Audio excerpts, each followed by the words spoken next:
et merci d'être venus si nombreux pour écouter l'enseignement d'aujourd'hui. Nous allons parler de la pollinisation spirituelle et également de la compréhension et de la signature de l'engagement. Voilà, je vais inviter Marie-Claudine à venir nous expliquer un petit peu ce thème. Bonjour Marie-Claudine. Bonjour Véronique et bonjour à tous et à toutes. Merci d'être si nombreux. Nous rendons grâce à Dieu. Amen. Voilà, avant de commencer, comme tu l'as bien dit, on va parler de la pollinisation spirituelle. Ça va être vraiment, on va dire, le mot pour cet été-là. Polliniser, polliniser. Soyez le pollen spirituel partout où vous serez. Amen. Et je te demande, avant de t'asseoir, de nous lire, comme tu le fais si bien. On va partir de ce que Jean a écrit en Jean 14, de 12 à 17. D'accord. Je lis au nom de Jésus.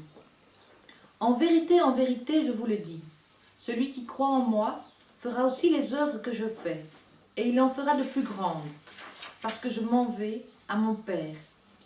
Et tout ce que vous demanderez en mon nom, je le ferai, afin que le Père soit glorifié dans le Fils. Si vous demandez quelque chose en mon nom, je le ferai. Si vous m'aimez, gardez mes commandements, et moi je prierai le Père.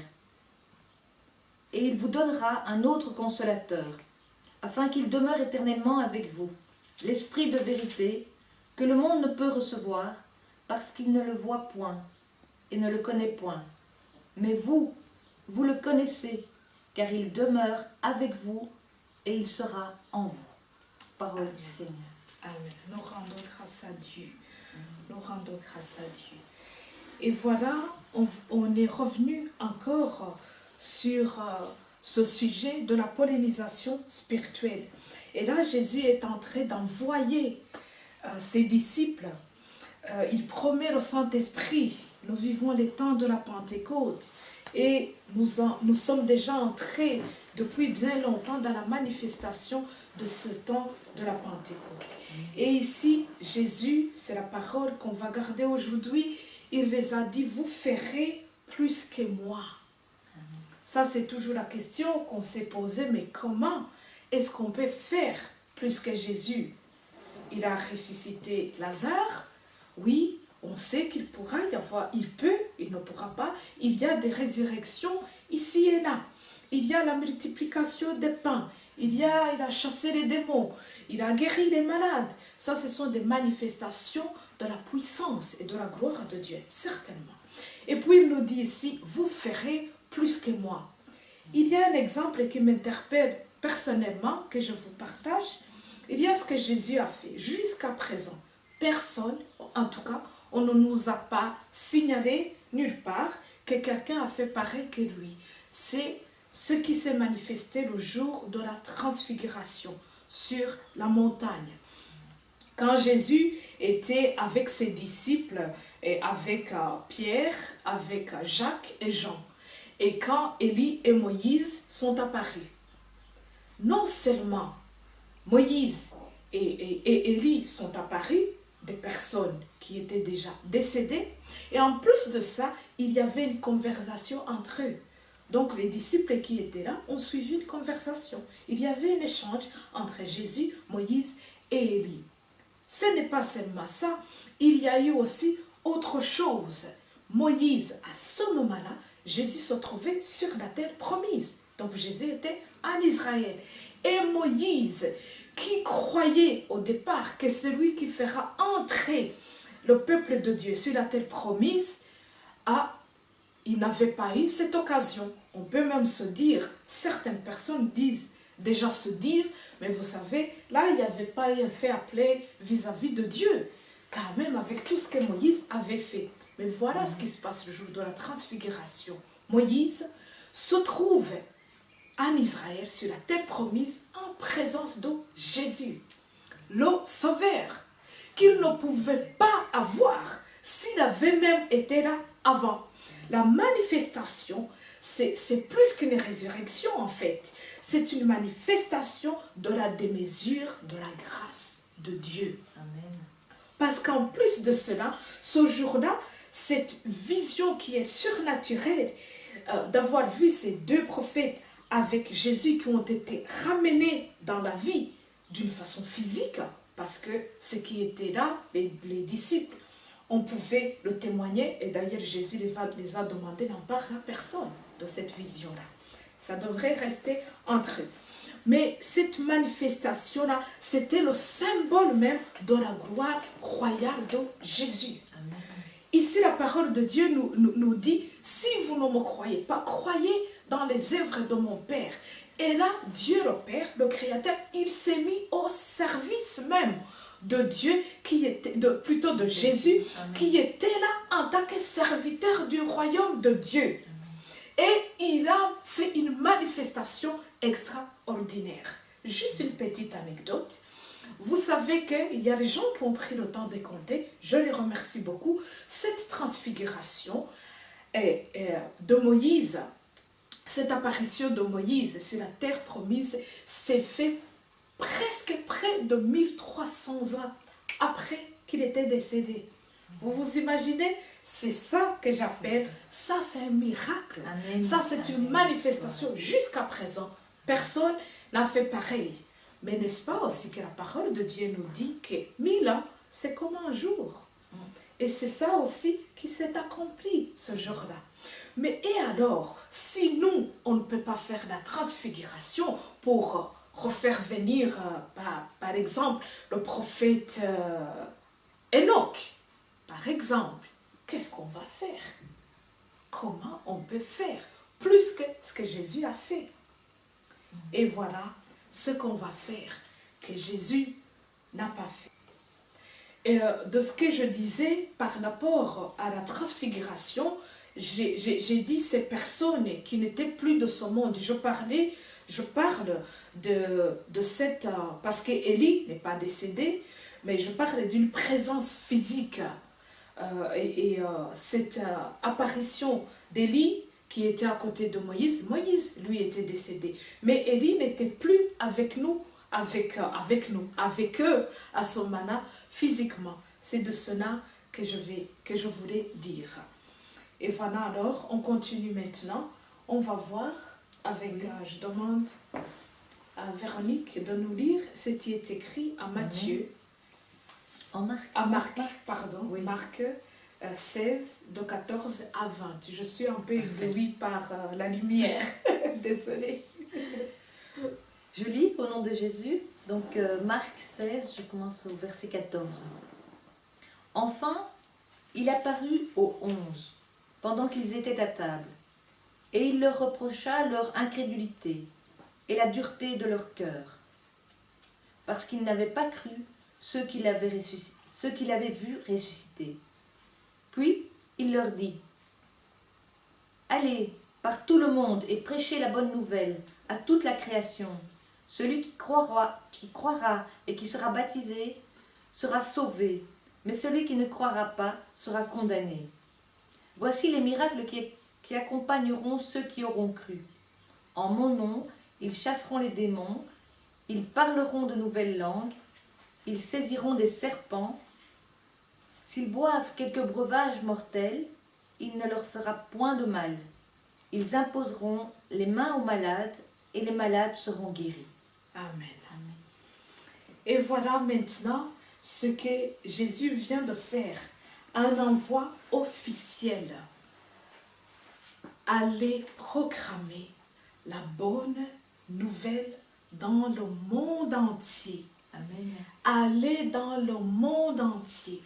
Jésus n'avait pas quitté le territoire Israël, là où il avait été, qui est maintenant dans le continent de l'Afrique, c'était en Égypte. Il n'avait pas été plus loin que ça. Mais ici, ce pouvoir, cette pollinisation spirituelle dans laquelle nous sommes appelés à nous engager, et vraiment vers lequel tout ce que nous allons demander en son nom, nous sera accordé. Et là où on va pouvoir faire plus que lui, il n'a fait, c'est quand on va se lever et quand on va se dire, me voici Seigneur, je deviens pollen. Me voici, je suis illimité. Vous connaissez le pollen. Le pollen est illimité. Il part dans l'air. Il n'y a rien qui peut empêcher le pollen comment je vais dire, de se propager. Rien. Que ce soit sur un oiseau, il y va. Que ce soit sur un avion, il y va. Que ce soit sur n'importe quoi. C'est l'air qui amène le pollen. Et c'est dans l'air de l'Esprit Saint, l'air de la Pentecôte, l'air de la connaissance du dernier temps, que nous nous disons, voici moi, j'accepte d'être le pollen qui entre dans l'air de l'Esprit Saint. Et là alors, je vais commencer à faire des miracles partout où je serai. Je vais guérir. Je suis le pollen qui partira en Asie. Je suis le pollen qui partira en Afrique. Je suis le pollen qui partira en Australie. Je suis le pollen qui va aller jusqu'à l'extrémité de la terre. C'est ce que la parole nous est dit. On va le voir en acte 1, de 6 à 9. On va vraiment voir cet envoi officiel. Cette puissance que nous allons recevoir, qui est dit en acte, vous recevrez une puissance. Une puissance de quoi? Illimitée. Illimitée. Illimitée dans la propagation. Comme mon royaume, comme le royaume de mon Père doit être propagé afin que là où je suis parti, vous préparez une place, vous préparez des parcelles, vous préparez un terrain, vous puissiez venir. Et là, vous allez mettre votre demeure dans le royaume de mon Père. Mais vous ne saurez jamais le faire si vous n'entrez pas dans l'air de la pollinisation spirituelle. Alléluia. Dans l'air illimité, illimité, propagé, parlez, allez jusque dans les extrémités de la terre, partout. Et en plus de ça, il y a les dons qui nous ont été donnés. À ce moment-là, il y a des signes qui vont accompagner ceux qui ont cru. Ceux qui ont cru en quoi? Ceux qui ont cru à ce que Jésus les a dit. Amen. Vous ferez plus que moi. Ceux qui ont cru dans cette parole. Et qu'est-ce qui... Vous allez pouvoir chasser les démons. De parler des nouvelles langues. Pas seulement les langues terrestres, mais aussi des langues célestes. Mais pas seulement des langues célestes, mais aussi des langues terrestres. Je me permets de vous donner un petit témoignage, une sorte d'anecdote. Je suis partie, donc j'étais en voyage, évangélique, en mission évangélique, merci. Et puis alors, je croise un homme, c'était un monsieur de la Roumanie, roumain. Et ce monsieur avait vécu en Italie. La première fois, quand je l'ai vu, parce qu'on s'est croisés plusieurs fois, on s'est rencontrés plusieurs fois. La première fois, on était là, c'était dans une salle, et je vois que tout le monde s'est assis par affinité, et moi je vois ce monsieur, un vieux monsieur de plus de 70 ans, je me mets à côté de lui, et puis après, je vois qu'il ne parlait pas. Et puis, je lui demande, est-ce que vous êtes seul? Est-ce que vous êtes accompagné? Voilà, j'essaie d'entamer une conversation. Et tout d'un coup, il commence à me dire, non, je suis tout seul ici, je ne parle pas la même langue qu'eux, et j'ai difficile à entrer dans la conversation, parce que ces autres personnes parlaient le grec. Et puis alors, on parle avec lui, mais je dois vous dire, moi je parlais en anglais, et lui, il parlait, je ne sais pas dans quelle langue, mais on conversait. Il n'y avait pas... Moi, si on me demandait, moi, j'essayais de lui parler en anglais. Mais il y avait une conversation réelle. En fait, je le comprenais presque dans ma langue maternelle. Et lui, ce qu'il a dit après, il me comprenait dans sa langue maternelle. Et puis, les gens ont été interpellés de voir une femme noire en train de parler avec ce vieux monsieur. Ils sont venus, ils m'ont demandé, vous parlez roumain? Ah, j'ai dit pardon. Et pourquoi? Ils ont dit, mais ce monsieur ne parlait que roumain et un tout petit peu d'italien. Mais j'ai dit, je ne sais pas, on se comprend. Et on a continué à parler, on a pris des photos, on était très contents. Et on est devenus vraiment des amis à partir de ce jour-là. Et puis, quelques jours après, 3 ou 4 jours après, j'étais en train d'enseigner à un autre endroit et ce monsieur est venu parce que c'est un chanteur aussi. Et puis, quand il est venu, on a commencé à parler, mais à ce moment-là, nous deux, on parlait italien. Je n'ai jamais parlé italien dans ma vie. C'est une langue que j'aime bien. Pour dire peut-être ti amo, ça je sais. ça je sais. Et voilà. Mais on a parlé italien. Et puis c'était fini. Voilà, j'ai dit merci Seigneur. Voilà, ce n'était sans plus. Et puis, quand je m'apprêtais à partir, on se croise et ce monsieur, lui qui avait un niveau de l'italien plus élevé que le mien, mais à ce moment-là, on se comprenait très bien, il m'a parlé encore en italien. Je ne comprenais rien. Et je lui ai dit, excuse me, ça, I don't speak Italian. Et puis, donc, je ne parlais pas italien. Et puis, il m'a regardé, il a essayé de parler en anglais. Il m'a dit, but yes, few days ago, you speak Italian, good. Et puis, j'ai dit, non, messieurs, je ne parlais pas, mais bon. Et voilà, et il m'a dit, waouh, ça c'est un miracle de Dieu. Et ça s'est passé. Et une autre fois, j'étais en train d'enseigner, et puis on devait faire les traductions. À ce moment-là, j'enseignais en anglais et on traduisait en grec. Et puis, à un certain moment, j'enseigne, et donc j'ai terminé mon enseignement, et puis c'était un moment pour les questions. Et les gens me questionnaient et tout. Et il y avait toujours cette dame qui traduisait.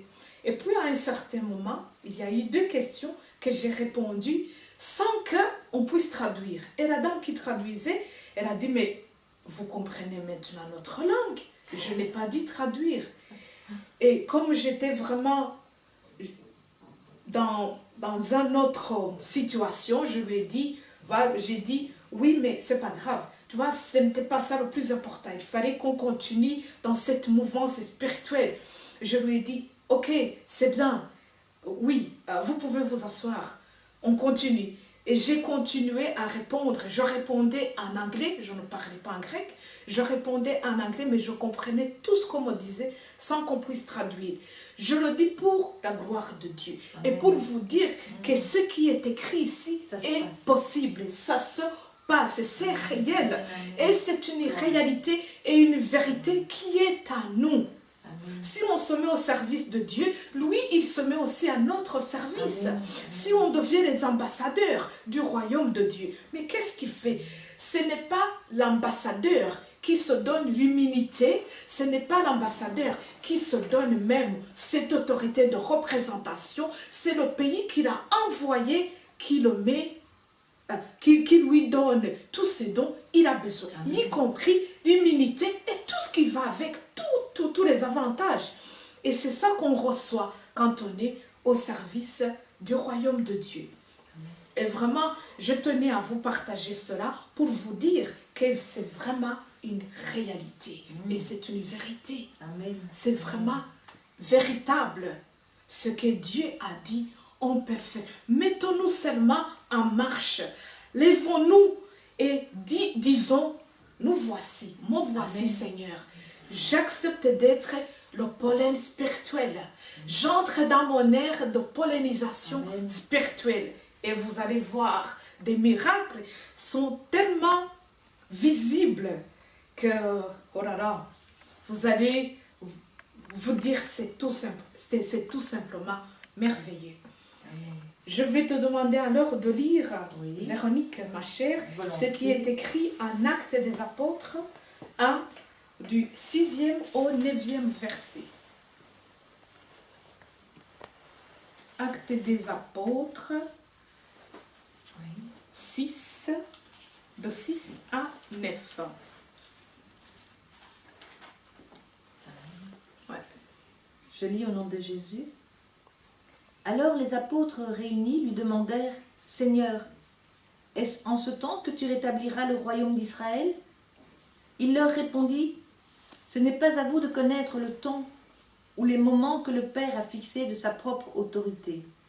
Mais vous recevrez une puissance, le Saint-Esprit, survenant sur vous, et vous serez mes témoins à Jérusalem, dans toute la Judée, dans la Samarie et jusqu'aux extrémités de la terre. » Après avoir dit cela, il fut élevé pendant qu'ils le regardaient, et une nuée le déroba à leurs yeux.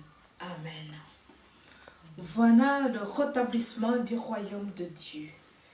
Verset 8. Mais vous recevrez une puissance lorsque le Saint-Esprit viendra sur vous, et vous serez mes témoins à Jérusalem, dans toute la Judée, dans la Samarie, mais plus encore. C'est la phrase que j'aime beaucoup. Jusqu'aux extrémités de la terre. Amen. Jusqu'aux extrémités de la terre. Alléluia. Amen. Et c'est ça la pollinisation. Le pollen n'a pas de limite. Il va jusqu'au dernier, jusqu'à ce qu'il soit accroché. Et c'est comme ça qu'on peut d'ailleurs admirer les belles plantes qu'on a ici et là. Les belles arbres qu'on a ici et là. C'est grâce au pollen, la pollinisation spirituelle. Voici le grand miracle que le Seigneur nous appelle à faire et à entrer dans cette ère du dernier temps. Ce dernier temps où si nous suivons la voie du bon berger, où tout le monde est appelé comme brebis. Et il n'y a ni grand, ni plus grand, ni plus petit. Nous sommes tous uniques aux yeux de celui qui nous appelle. Ce n'est ni le pasteur, ni le prêtre, ni la bonne sœur, ni la vieille dame qui doit se mettre au service de Dieu. Non, nous sommes tous appelés à le faire. Dernièrement, j'avais été invitée à un culte. Et puis quand j'étais là-bas, on m'a demandé de prendre la parole. Je rends grâce à Dieu. Et puis il y avait des gens qui connaissaient ma famille. Et puis une des personnes a demandé à l'autre, elle a dit, mais n'est-ce pas la fille de telle? Et puis l'autre, elle a dit, oui, c'est sa fille. Mais il paraît qu'elle a laissé son travail pour aller maintenant parler de l'évangile. Il le disait d'une façon péjorative. Et puis l'autre, elle a répondu, qui était à côté, lui a dit, mais tu sais, c'est quelque chose de familial. Hein. Si jamais son père ou sa mère te doit quelque chose, il faut le trouver à telle heure, à partir de 11h, à partir de midi. Elle a dit, tu peux le trouver à telle église. Ils sont toujours là, tous les jours. Ça doit être quelque chose de familial. Et puis l'autre, elle a dit, mais je ne comprends pas. Elle vient quand même d'une grande famille, elle n'a manqué de rien. Mais qu'est-ce qui lui a traversé la tête? C'est le divorce, c'est la lourdeur de la vie, c'est avec tous les médicaments qu'elle a pris, ça lui a un peu bousillé la tête. Mais on ne comprend pas. Et l'autre monsieur, c'était deux messieurs, il lui a dit, mais tu sais quoi mon ami, on ne comprendra jamais rien. Mais après tout ce qu'elle est en train de faire, c'est la faute de ses parents. Que je salue, ce n'est pas votre faute, c'est par la grâce qui m'a été donnée par vous, qui m'avez amené vers le Seigneur. La pollinisation spirituelle. Ce n'est pas qu'on se met au service de Dieu qu'on devient rien. Qu'au contraire, et nous allons le voir, nous sommes appelés une nation sainte. C'est écrit à 1 Pierre, du 2e verset jusqu'au 9e verset. Vous pouvez prendre le temps de méditer cela. On est une nation sainte, un peuple racheté, un sacerdoce royal. Ce n'est pas qu'on a perdu la tête, non. Non, notre niveau est d'ailleurs élevé. Ce n'est pas qu'on n'a plus rien à faire ou qu'on est devenu un peu dépressif ou je ne sais pas quoi, tout ce qui va avec. Non, c'est parce qu'on s'est dit, moi je reconnais, je crois en l'Esprit Saint.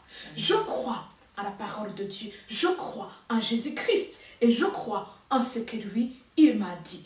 il m'a dit ceci. Non seulement tu vas recevoir une puissance en ces derniers temps, comme il est écrit en Joël, vos filles et vos fils prophétiseront. Mon esprit sera sur mes servantes et mes serviteurs.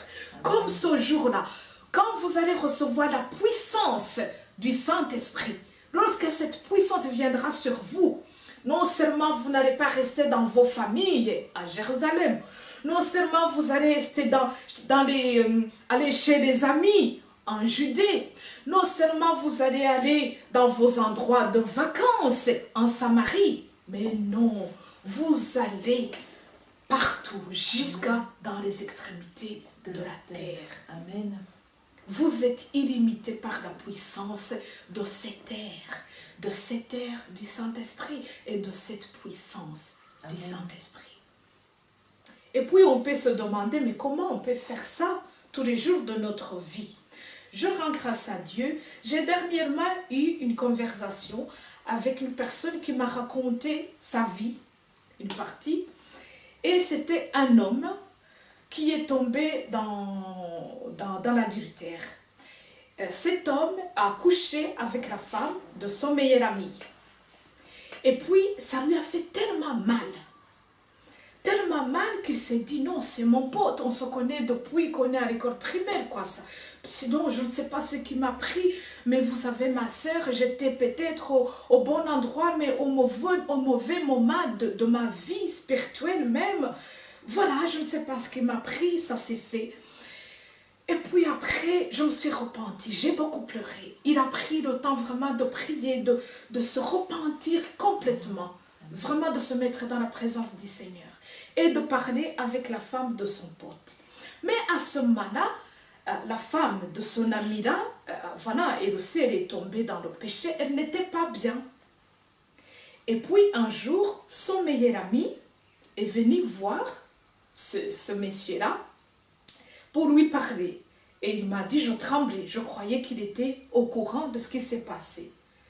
Et puis il m'a dit, tu sais quoi, en fait, ces derniers temps, je ne me sens pas bien du tout. Il lui a parlé d'une période, il a dit, disons, depuis le mois de janvier jusqu'au mois d'avril, je ne sais pas ce qui s'est passé pendant cette période-là, mais j'avais des envies de me suicider. Je n'étais pas vraiment bien. Puis ça n'allait pas au travail. À la maison, ça n'allait pas. Je n'avais goût à rien. Et je me suis même éloignée de ma femme. Et puis c'est à ce moment-là que dans la mémoire de ce monsieur, il s'est dit, mais tiens, c'est pendant cette période-là qu'il est tombé dans le péché avec la femme de son monsieur. Et puis il écoutait. Et lui, il disait, oh mon Dieu, donne-moi la force de lui en parler peut-être. Voilà, de demander pardon. Et puis après, ce monsieur, il a continué son ami, il a dit, mais il y a quelque chose qui m'a encore dérangé. Tu sais, je trouve que ma femme, même si j'essayais de le cacher, ma femme n'était pas bien.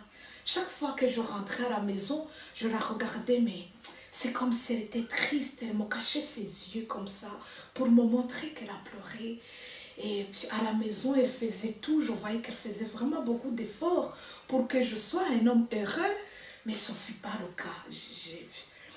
Et puis un jour, je l'ai pris dans mes bras comme ça. Je lui ai dit, mais tu sais, ma chérie, je m'excuse. Ces derniers temps, je t'ai délaissée. J'ai envie de revenir vraiment à la maison. Et sa femme était toute contente dans les bras de son amoureux. Et ces gens-là, ça faisait 22 ans qu'ils vivaient ensemble, 22 ans de mariage. Et puis maintenant, il disait à son ami, maintenant en fait, j'aimerais bien que tu m'aides à préparer une fête pour nos 22 ans de mariage. Parce qu'en fait, quand j'ai vu comment ma femme était triste, ça m'a sorti de ma dépression et de mes envies de me suicider. Parce que je me suis dit, non, si je me suicide, elle va être toute triste comme ça. C'est là à la maison, les enfants ont grandi, ont quitté la maison. Non, c'est vraiment ce visage de ma femme m'a ramené à la vie. Et cet homme, il m'a dit, je n'en croyais pas à mes oreilles. Je me suis dit, mon Dieu, est-ce que je vais lui dire que pendant cette période-là, je l'ai trompé avec sa femme? Il n'a rien dit. Il a dit, je suis heureux de pouvoir t'aider à organiser cet anniversaire surprise en l'honneur aussi de ta femme. Et ce que je vais vous dire ici, c'est quoi? La pollinisation. Cet homme-là, ces deux hommes-là, au lieu que l'autre, il est parti, donc il a pris le temps d'être dans la présence de Dieu. Il s'est repenti. Et quand l'autre est venu vers lui, il a dit, il n'a pas cru dans la force qui habite en lui, mais il a cru dans la force qui est dans le Seigneur, celui qui l'a pardonné. Il a dit, voilà, puisque je sais que celui qui m'a pardonné peut tout, par lui j'ai reçu une puissance, par lui j'ai reçu une grâce, par lui j'ai reçu le pardon, certainement que même si l'autre ne me pardonne pas, mais au moins je sais que je le mettrai sur le chemin de quelque chose. Et ce monsieur, il a répondu oui. Et quand ce monsieur s'est préparé, il a commencé à préparer la fête, il y a la femme qui s'est dit, mais attends, il revient à la maison avec ce qu'on a fait. Les deux, la femme et le copain du mari, ils ont parlé. De commun accord, ils ont dit, on va lui demander pardon. Ici, il y a trois actes qui se sont faits en même temps. Le fait que la femme avait trompé son mari, elle ne s'est pas sentie bien. Mais le mari ici déprimé, était suicidaire. Le fait que sa femme n'était pas bien, il croyait que c'est à cause de lui que sa femme n'allait pas bien. Alors que la femme n'allait pas bien à cause de ce qu'il avait fait. Il avait trompé son mari. Et le copain s'était éloigné de son ami et l'autre croyait que c'est parce qu'il était dépressif. Mais non, c'est parce qu'il ne voulait pas qu'il remarque quelque chose. Quand ils se sont mis tous les trois ensemble et qu'ils ont parlé, il m'a dit ceci, c'est comme si le ciel s'est ouvert. C'est comme si le ciel s'est ouvert. Voici la pollinisation. Je me mets dans ta présence, Seigneur. Ce que tu m'as donné, là où tu m'as tiré, pauvre pécheur que je suis. Je ne veux pas entrer dans des accusations. Je ne veux même pas entrer dans des explications sans signification finalement. Je ne veux même pas entrer dans « je m'excuse, mais tu sais quoi, j'avais peut-être un peu trop bu » ou « tu sais, ta femme était un peu trop aguicheuse » ou je ne sais pas quoi. De donner des explications à tout bon vent. Mais non, il s'est mis dans la présence du Seigneur, à genoux. « Me voici, Seigneur, prends pitié de moi. » Et finalement, tous les trois, ils forment maintenant une nation de rachetés. Parce que tous les trois, ils ont dit « voilà, la personne qui nous a réunis, c'est Jésus. Je te demande pardon, mon frère. » La femme a demandé pardon à son mari. Pardon. Et le mari a demandé pardon à sa femme. Parce qu'il a dit, si tu m'as trompé, peut-être que c'est parce que je t'avais délaissé. Tu vois, il y a eu des compréhensions. Saint-Esprit a passé par là. Comme c'est lui qui nous instruit. C'est lui qui nous dit ce qu'il faut faire.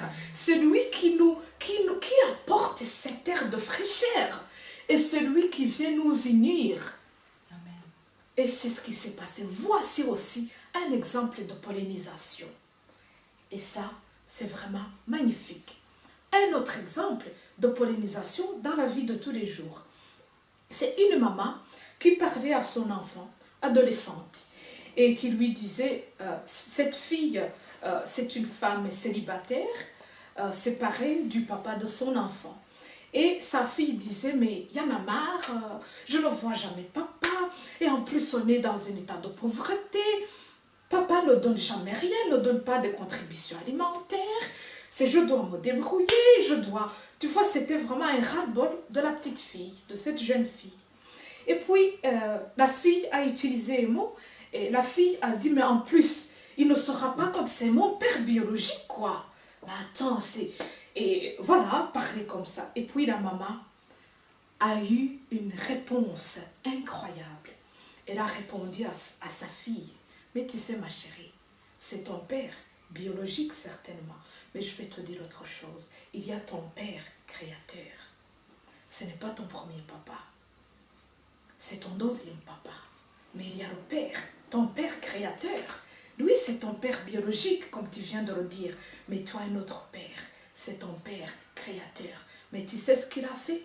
Le jour où j'ai voulu t'avorter, il m'a dit non, tu n'avortes pas ma fille. Il a commencé à prendre soin de toi avant même que tu sois au monde. Et la maman continue à parler à la fille. Et du coup, cette haine qui commençait à naître et à grandir dans cette jeune fille, il s'est dit, ah, donc mon père biologique, s'il ne s'occupe pas vraiment de moi, c'est pas si grave que ça. La maman a dit, évidemment, ça n'est pas si grave que ça. Certainement qu'il a des choses à faire en tant que papa biologique. Mais ne t'en fais pas. Il y a ton père créateur qui va lui rappeler ce qu'il doit faire. Ne t'en fais pas pour lui. Entre dans ton âge. Entre dans cette communion avec ton père créateur. Et pour ton père biologique, il va s'en occuper. C'est ça la pollinisation spirituelle. Et ça, c'est ce qu'on peut faire dans tous les jours, dans notre vie quotidienne en fait. On peut le vivre de cette façon-là. Au travail, une autre jeune fille, aujourd'hui je vais donner beaucoup d'exemples pour la gloire de Dieu. Une autre jeune fille, on lui demande, mais pourquoi en fait tu ne descends pas à la cafétéria pour prendre ton repas de midi avec nous? Et la jeune fille qui a dit, mais pour le moment, j'ai pris quelques jours de prière de jeûne et je ne descends pas, je reste ici au bureau comme tout le monde est en bas et moi je reste là-bas pour prier. Et puis les autres, ils ont dit, ah bon, tu pries ou tu fais un régime? Mais cette jeune fille, elle n'a rien à perdre, elle est bien portante, quoi. Elle est bien proportionnée pour faire un régime. Ce qui étonnait les collègues, il les a dit non, quand je dois faire un régime, je le fais, mais là c'est non, ce n'est pas le régime, c'est un jeûne de prière, un moment de temps où je m'offre à Dieu, où j'écoute le Seigneur. Et ses collègues de travail étaient très étonnés. Une si jeune fille de moins de 30 ans, qui prend le temps de se dire, le week-end, tu ne viens pas prendre un verre avec nous? Tu ne viens même pas voir ton chanteur préféré? Il a un concert, quoi. En plus, on a des tickets gratuits et tu ne viens pas. Non, pas ce week-end. Parce que là, ce week-end, je l'ai donné à mon Dieu. Voici la pollinisation spirituelle. Ce n'est pas seulement par des grandes actions. Petit à petit, c'est par petits pas que nous entrons dans le royaume de Dieu. C'est par un simple petit mot, oui, que nous entrons dans l'ère de la pollinisation spirituelle. Ce qui signifie aussi ce que Véronique nous a dit quand on commençait. Voici, c'est ça, la compréhension qui est la signature de notre engagement. Je m'engage par rapport à ce que j'ai compris. Et qu'est-ce que j'ai compris? Que j'aurai Saint-Esprit qui va me guider. Que je serai sous l'air du Saint-Esprit. Que si j'accepte d'être pollen, tout le reste ne m'appartient pas. Oui, me voici. Parce que j'ai cru en toi. Je ne suis pas comme de ce monde, comme tu l'as dit. Je ne fais pas partie de ce monde. Je suis une mise à part. Je reconnais que je suis une nation royale. Je reconnais que maintenant je suis roi, je suis prêtre, je suis fils de Dieu Tout-Puissant. Et que lui, il va se mettre à mon service. Il va glorifier ses œuvres qu'il a mis en moi. Mon petit oui va aller jusqu'aux extrémités de la terre. Ce que je demande à mes enfants, cette compréhension, quand on se met à table, mes enfants, au nom du Père et du Fils et du Saint-Esprit, nous rendons grâce à Dieu pour le bon repas qu'il nous a donné, comme il a été dit dans la prière de notre Père. Donnez-nous aujourd'hui notre pain quotidien. On commence tout simplement comme ça. Mais maman, qu'est-ce que ça veut dire au nom du Père, du Fils et du Saint-Esprit? Tu commences par dire le Père. Qui est le Père? Qui est le Fils? Qui est le Saint-Esprit? On n'entre pas dans des rites religieux comme ça. Mais maman, pourquoi quand tu pries, tu te mets à genoux? Parce que je fais régence, je m'agenouille devant l'autorité. Je m'agenouille devant le roi qui est au-dessus de tous les rois. J'entre dans un royaume au-dessus de tous les royaumes. C'est ça la pollinisation spirituelle. Petit à petit, des petits pas. Des petits pas. Je passe à côté de quelqu'un qui est dans le besoin. Je m'arrête. Que puis-je faire pour vous? Je passe à côté de quelqu'un, je n'hésite pas à lui dire bonjour. Et s'il ne répond pas, je n'hésite pas à faire un pas en arrière. Bonjour madame, un peu plus vivement. Ou bonjour messieurs. S'il ne répond pas, et vous allez lui demander, tout va bien? La personne peut vous chasser, mais au moins, il y a une chose que vous avez fait. La personne s'est rendue compte qu'il n'est pas le seul sur le chemin. Des petits actes comme ça, qui n'ont pas de signification en soi, mais, oh là là, au-delà de ce qu'on peut dire, comme ce qui a été fait pour Moïse, qui ne croyait pas, je vais le dire de cette façon-là, qu'il n'entrerait jamais dans la terre promise. Mais au bout, presque 1300 ans après sa mort, il était dans la terre promise, avec Jésus et avec Élie. Et lui qui avait d'ailleurs prophétisé sur Élie, vous imaginez ce que ça veut dire? C'est wonderful, c'est vraiment merveilleux. Et tout s'explique, tout s'explique. On va terminer pour vous dire que tout ce que nous partageons est dans la parole de Dieu. Amen. Révélation, donc Apocalypse 5, 10. Mais avant de le dire, il y a une chose auquel je tiens à souligner. Le fait de cette présence, de cette vision surnaturelle qu'on a vue de Moïse et d'Élie, on peut voir des personnes dans une vision sans que ces personnes soient vivants d'une façon physique. Comme on peut même voir des gens dans des visions et que ces gens-là ne se rendent pas compte qu'il y a eu une visitation. Je vais dire, c'est vraiment, j'apporte un petit complémentaire. Et d'ailleurs, dans la Bible, ce cas, ce n'est pas seulement de Moïse et d'Élie. On peut le voir, il y a eu Paul qui a vu Ananias, qui a été avec Ananias. Si vous voulez savoir toute l'histoire, vous pouvez le voir en Actes des Apôtres, chapitre 9, à partir du 10 et jusqu'au 12e verset. Donc, je tenais à souligner cela pour aider certaines personnes pour la gloire de Dieu. Maintenant, à toi la parole. Donc, Révélation, chapitre 5, verset 10. Tu as fait d'eux un royaume et des sacrificateurs pour notre Dieu, et ils régneront sur la terre. Amen. Ils régneront sur la terre. Ça veut dire que tout ce qu'on est en train de faire, tu as fait d'eux des rois et des prêtres pour notre Dieu. Et qu'on va régner sur la terre. Il ne faut pas attendre. Ça serait dommage en fait d'attendre l'âge. Ça aurait pu être un dommage. Je rends grâce à Dieu parce que tout est dans sa gloire. D'attendre que j'ai l'âge de ma maman pour me mettre au service de Dieu. Je suis toujours très étonnée. Ma maman, elle rentre maintenant dans sa 3e année de retraite pour son travail. Je pense que je ne l'ai jamais vue aussi active. Elle est ici et là. Elle aide des personnes âgées, plus âgées qu'elle ou même moins âgées qu'elle, dans le travail d'évangélisation. Toujours dans l'évangélisation, ici et là, à pied ou dans la voiture, mais toujours ici et là. Et mon père, c'est aussi pareil.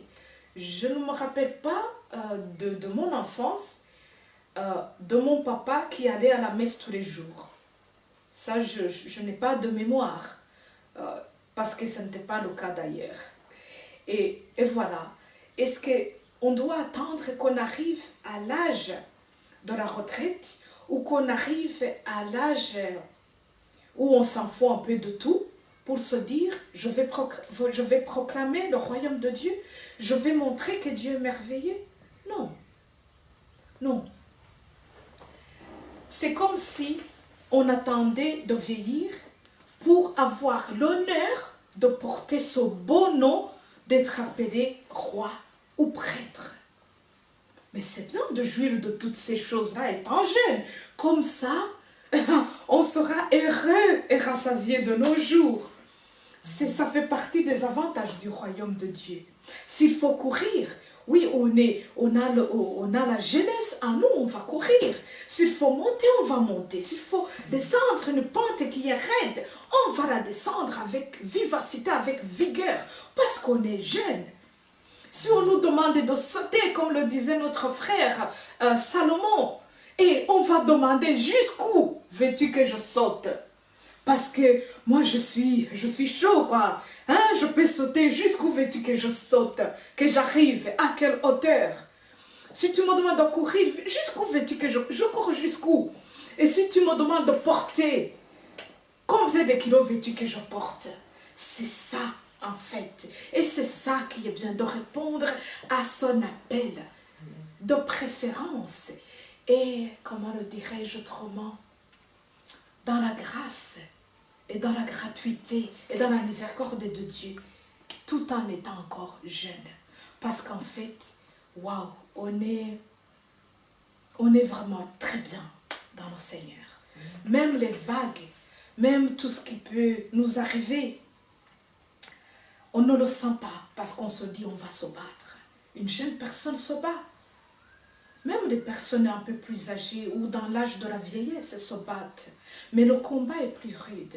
Le combat est plus difficile. Je me rappelle quand j'étais malade, j'étais toujours avec des personnes âgées. C'était vraiment la grande majorité. Et une fois où j'étais avec une personne un peu plus jeune, moi, à ce moment-là, j'avais 32 ans et la personne avait 54 ans. Donc, c'était ma copine, quoi, de lit. Et là où on était dans un centre, là où j'étais dans un centre de convalescence. Et puis, il y avait une vieille dame, elle avait 94 ans.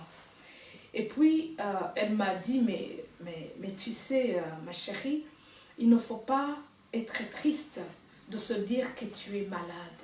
Il ne faut pas t'empêcher de vivre parce que tu es malade. Et pourtant, je survivais, à ce moment-là. Mais elle a osé me parler comme ça. Et puis, je lui ai dit, mais pourquoi vous me dites ça? Elle m'a dit, vous avez de la chance. La maladie vous a atteint quand vous étiez jeune. Vous avez le temps de vous battre. Ce n'est pas comme moi. Je suis une vieille madame. Même le paracétamol, ça me met dans un état comme si j'ai pris du cannabis. M'a dit, il suffit d'une toute petite pilule de rien du tout et moi, je pars. Mais vous avez encore la force de vous battre. Et cette phrase m'a relevée. Il fait partie de ce qui m'a relevée. Je me suis dit, ah oui Seigneur, moi qui te disais pourquoi, et là j'ai commencé à dire, pourquoi pas? Si c'est vrai que je suis jeune, je l'étais, eh bien alors à moi de me battre. Toi maladie, fais ton travail. Et moi je vais te montrer c'est quoi la jeunesse. Ce n'était pas vraiment de cette façon-là. Vous comprenez bien, j'essaie de le passer avec un peu d'humour, mais je dis que quand on est vraiment devant la grâce de Dieu, quand on se met dans la miséricorde de Dieu, quand on se dit oui, je crois, oui, j'ai entendu ce que tu as dit, oui, me voici, j'accepte d'être appelé roi, prêtre, fils du grand Dieu. J'accepte de me mettre à ton service. Oui, Seigneur, j'accepte de me mettre en la brèche. Parle, j'écoute. Amen. Oui, Seigneur, j'accepte d'aller là où tu veux que je sois. Amen. Exactement. Tout nous est possible par la grâce de Dieu et toujours pour sa gloire. Amen. Que Dieu vous bénisse et je vous remercie beaucoup pour votre attention. Je vous remercie beaucoup pour votre engagement et je termine en disant en union de prière, mon frère, en union de prière, ma sœur, vous n'êtes pas seul. On a été envoyés, nombreux, jusque dans les extrémités de la terre. C'est à nous de couvrir la terre. C'est à nous, par notre oui, que nous allons pouvoir apporter en englobant la terre. Jésus va revenir pour nous amener là où il nous a, où il est parti nous préparer des terrains, des parcelles, une place.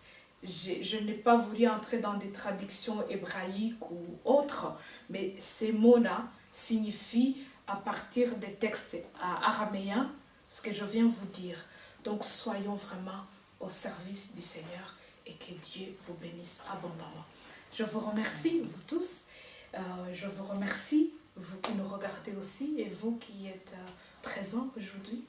Et je te remercie beaucoup, ma très chère Véronique. Que Dieu te bénisse. Merci beaucoup. Vraiment un tout grand merci pour cet enseignement plein de témoignages. C'est vrai qu'on en a vraiment besoin parce que ça nous permet vraiment de nous mettre nous-mêmes dans cette situation. On peut s'imaginer vivre les mêmes situations. Tu es peut-être en train de vivre aussi des situations similaires à celles qui ont été témoignées aujourd'hui. Et vraiment, je t'invite à être là, debout, et à participer à cette pollinisation. Parce que le monde attend, avec un ardent désir, la manifestation des enfants de Dieu. Et c'est pour cette raison que je t'invite vraiment à pouvoir signer. Et cette signature se dit par « Me voici ». Me voici, Seigneur, je suis là et je suis prêt à agir. Que mes mains soient tes mains, que mes paroles soient tes paroles, que mes pensées soient tes pensées. Et c'est là que nous allons pouvoir participer à cette grande pollinisation qui va jusqu'aux extrémités de la terre. Que Dieu vous bénisse et soyez nombreux à participer à cette pollinisation. Au revoir.